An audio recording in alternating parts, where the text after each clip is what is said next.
प्रिय मित्रों, नमस्कार। आपको सबसे पहले रक्षाबंधन की बहुत बहुत बधाई, बहुत बहुत शुभकामनाएं। जैसा कि आपको विदित है, कल 19 अगस्त को रक्षाबंधन है और रक्षाबंधन पर हमेशा कोई ना कोई विवाद हमारे त्योहारों में हो ही जाता है। लेकिन मैं आज इस विवाद को सुलझाने के लिए आया हूँ। कल श्रावण पूर्णिमा है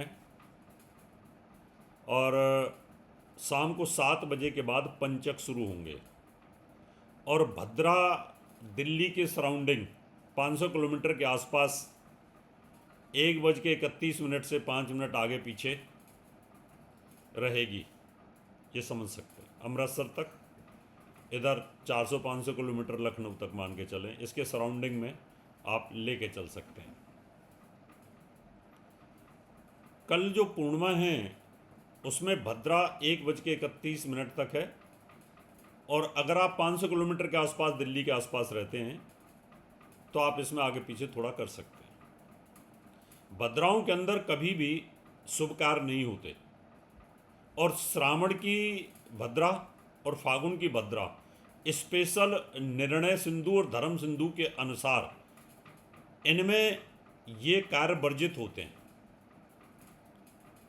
इसलिए जो कलावा होता है, रक्षा सूत्र बांधना होता है, ये भद्राओं में नहीं करना चाहिए। लेकिन पंजाब के अंदर, हिमाचल में, जम्मू कश्मीर में पहाड़ों के ऊपर परंपरा शुरू से ये रही है कि सुबह सूर्योदय के बाद जो तिथि होती है उसमें चाहे भद्रा हो, चाहे राहु काल हो, चाहे उसके अंदर कोई तिथि क्षय हो, वो मना लेते हैं। सूर्योदय से लेकर के चलता है उनका। लेकिन मुहूर्त का बहुत बड़ा रहस्य होता है। गलत मुहूर्त में कोई शुभ कार्य कर दें तो तकलीफ होती है, परेशानियां होती हैं। ग्रह गति के प्रभाव को नकारा नहीं जा सकता, इससे कोई बचता भी नहीं है। इसलिए आपको मैं आज शुद्ध मुहूर्त बता रहा हूँ। कल 1:31 के बाद में भद्रा समाप्त हो जाएगी और 1:30 से जर्नल 12 घंटे का दिन और 12 घंटे की रात अगर है तो, और नहीं तो 10 मिनट आगे पीछे भी हो जाता है लोकल टाइम के हिसाब से। अगर आप लोकल टाइम पे हैं तो 5-7 मिनट ऊपर नीचे सूर्योदय के हिसाब से होता है, वो कैलकुलेशन आप कर सकते हैं या आप नेट के ऊपर देख सकते हैं। अपनी जगह का लोकल टाइम 2-3-4 मिनट का फ़र्क है। इधर राजस्थान से, जोधपुर से लेकर के इधर उत्तराखंड तक चले जाइए, इधर अमृतसर से लेकर लखनऊ तक चले जाइए। ये एक जोन है, ऐसे 4 जोन हैं हिंदुस्तान के। तो आप 1:30 से लेकर के दोपहर को 1:30 से लेकर के शाम के 6 बजे तक ये समय आपका बहुत बढ़िया है।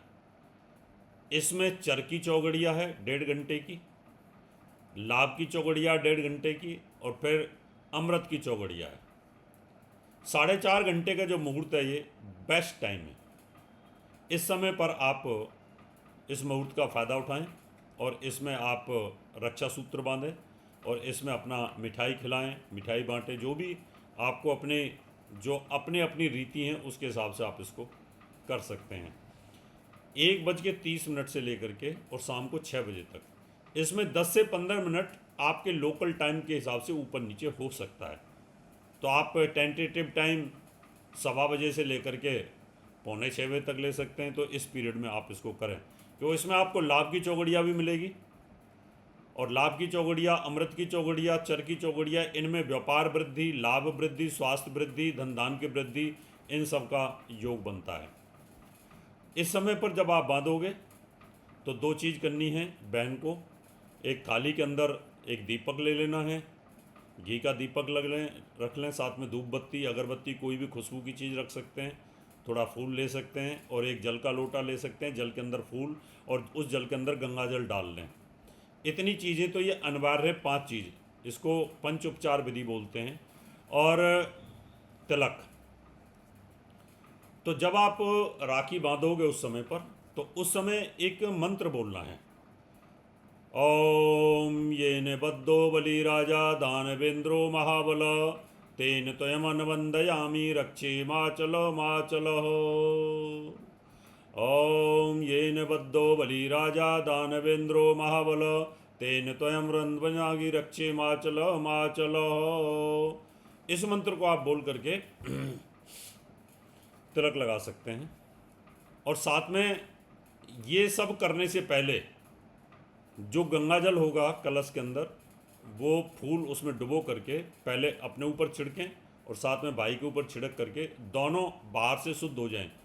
यानी बाह्य यानी बाहर से शुद्ध किया और शुद्ध होने के बाद फिर आप उसको कर सकते हैं, तो इससे बहुत ज़बरदस्त लाभ मिलेगा। फिर बाद में आप मिठाई भी खिला सकते हैं और फिर बाद में आरती भी थोड़ा चाहें तो आप उतार सकते हैं, जैसी जैसी जिसकी परंपरा होती है, क्योंकि भारत विविधताओं का देश है और यहाँ पर भिन्न भिन्न प्रकार की परंपराएं होती हैं।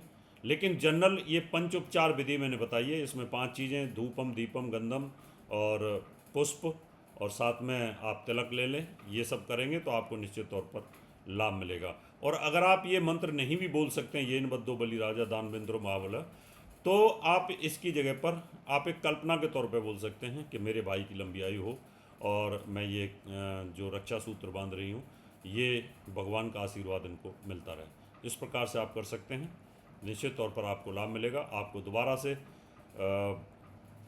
रक्षाबंधन की बहुत बहुत शुभकामनाएं। धन्यवाद, नमस्कार।